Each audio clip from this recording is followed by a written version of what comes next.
1524 ವರ್ಷದ ಒಬ್ಬ ಧೈರ್ಯಶಾಲಿ ಮಹಿಳೆ.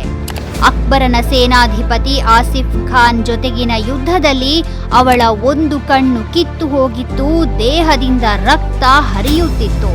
ಆದರೂ ಅವಳು ಯುದ್ಧ ಭೂಮಿಯನ್ನು ಬಿಟ್ಟು ಹೋಗಲಿಲ್ಲ. ಯಾಕೆಂದರೆ ಅವಳದು ಸ್ವಾಭಿಮಾನದ ಹೋರಾಟವಾಗಿತ್ತು. ಅವಳ ಹೆಸರೇ ರಾಣಿ ದುರ್ಗಾವತಿ. ಅವಳ ತಂದೆ ಅವಳಿಗೆ ಈ ಹೆಸರನ್ನು ಇಟ್ಟಿದ್ದಲ್ಲದೆ ಬಾಲ್ಯದಿಂದಲೂ ದುರ್ಗಾಳಂತೆಯೇ ಕುದುರೆ ಸವಾರಿ, ಕತ್ತಿವರಸೆ, ಬಿಲ್ಲುಗಾರಿಕೆ, ತಂತ್ರ ಮತ್ತು ರಾಜನೀತಿಯ ಕಲೆಗಳನ್ನು ಕಲಿಸಿದ್ದರು. ಅವಳು 16ನೇ ವಯಸ್ಸಿನಲ್ಲಿ ಗೊಂಡ್ವಾನ ರಾಜ್ಯದ ರಾಜ ದಲ್ಪತ್ ಶಾನನ್ನು ಮದುವೆಯಾದಳು.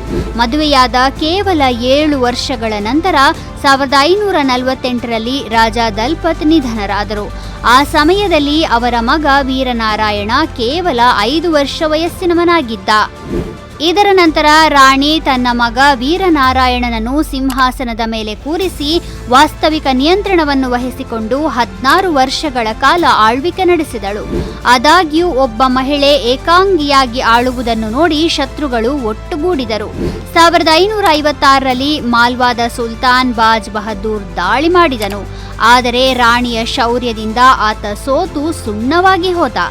1562ರಲ್ಲಿ ಅಕ್ಬರ್ ಮಾಲ್ವಾವನ್ನು ತನ್ನ ಸಾಮ್ರಾಜ್ಯಕ್ಕೆ ಸೇರಿಸಿಕೊಂಡ ಮತ್ತು ರೇವಾದ ಜವಾಬ್ದಾರಿಯನ್ನು ತನ್ನ ಸೇನಾಧಿಪತಿ ಆಸಿಫ್ ಖಾನ್ಗೆ ವಹಿಸಿದ. ಅಕ್ಬರ್ ಮತ್ತು ಆಸಿಫ್ ಖಾನ್ ಈಗ ಗೊಂಡ್ವಾನದ ಸಮೃದ್ಧಿಯ ಮೇಲೆ ದೃಷ್ಟಿ ನೆಟ್ಟರು. ಮೊದಲಿಗೆ 1563ರಲ್ಲಿ ಅಕ್ಬರನ ಸೇನಾಧಿಪತಿ ಆಸಿಫ್ ಖಾನ್ ಗೊಂಡ್ವಾನದ ಮೇಲೆ ದಾಳಿ ಮಾಡಿದ. ಆದರೆ ರಾಣಿ ದುರ್ಗಾವತಿ ಅವನನ್ನು ಸೋಲಿಸಿ ಹಿಂದಕ್ಕೆ ಓಡಿಸಿದಳು. ಈ ಸೋಲು ಅಕ್ಬರ ಮತ್ತು ಆಸಿಫ್ ಖಾನ್ ಇಬ್ಬರಿಗೂ ದೊಡ್ಡ ಹೊಡೆತವಾಗಿತ್ತು. ನಂತರ 1564ರಲ್ಲಿ ಅಕ್ಬರನ ಸೇನಾಧಿಪತಿ ಆಸಿಫ್ ಖಾನ್ ದೊಡ್ಡ ಮೊಘಲ್ ಸೈನ್ಯ ಮತ್ತು ಸರಿಸುಮಾರು 1000 ಫಿರಂಗಿಗಳೊಂದಿಗೆ ಹಿಂತಿರುಗಿ ಬಂದನು. ತನ್ನ ಸೈನಿಕರ ಸಂಖ್ಯೆ ಕಡಿಮೆ ಇದೆ ಎಂದು ತಿಳಿದಿದ್ದ ರಾಣಿ ದುರ್ಗಾವತಿ ತನ್ನ ಮಗ ವೀರನಾರಾಯಣನೊಂದಿಗೆ ಆನೆಯ ಮೇಲೇರಿ ಯುದ್ಧ ಭೂಮಿಗೆ ಹೋದಳು. ಯುದ್ಧದ ಸಮಯದಲ್ಲಿ ವೀರನಾರಾಯಣ ಗಂಭೀರವಾಗಿ ಗಾಯಗೊಂಡ. ಆಗ ರಾಣಿ ದುರ್ಗಾವತಿಯ ಗಮನ ಬೇರೆಡೆಗೆ ತಿರುಗಿ ಬಾಣವೊಂದು ಅವಳ ಕಣ್ಣನ್ನು ಚುಚ್ಚಿತು. ಇದರಿಂದಾಗಿ ಅದು ಛಿದ್ರವಾಯಿತು.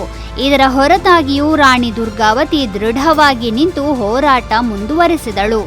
ಆದರೆ ಆಕೆಯ ಕುತ್ತಿಗೆಗೆ ಬಾಣ ತಗುಲಿ ಜೀವ ಅಪಾಯದಲ್ಲಿದ್ದಾಗ ಶತ್ರುಗಳ ಕೈಗೆ ಸಿಲುಕದಂತೆ ತನ್ನ ಸೈನಿಕನಿಗೆ ತನ್ನನ್ನು ಕೊಲ್ಲುವಂತೆ ಆದೇಶಿಸಿದಳು. ಆದರೆ ಆ ಸೈನಿಕ ಅದನ್ನು ನಿರಾಕರಿಸಿಬಿಟ್ಟ. ಆಗ ಈ ಧೈರ್ಯಶಾಲಿ ಮಹಿಳೆ ತನ್ನದೇ ಖಡ್ಗವನ್ನು ಅವಳೆದೆಗೆ ಚುಚ್ಚಿಕೊಂಡು ವೀರತ್ಯಾಗ ಮಾಡಿದಳು.